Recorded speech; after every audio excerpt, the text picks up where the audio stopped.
तर समोसे विकाय मामा गाठ पडले. मामा नाव काय? चंद्रकांत मारुती भगत, गाव? कसबे डिग्रज. कसबे डिग्रस, तालुका मिरज, जिल्हा सांगली, राहणार 5 नंबर वार्ड. किती वर्ष झालं समोसे विकताय? 20 वर्षे. मामा लहान मुलांचा आवाज काढतायत. मामा एवढा आवाज काढा.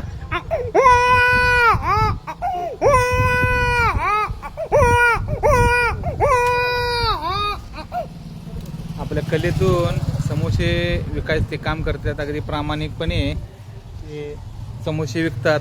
लसूण लसूण लसूण, सासू गेली रुसून, सोनं आणलंय फसवून, जावाय गेलाय रुसून.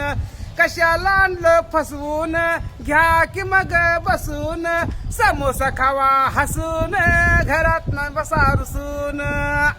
मामा तुम्हाला समोशावर भरोसा नाही का? लवकर या, धावत या, पळत या.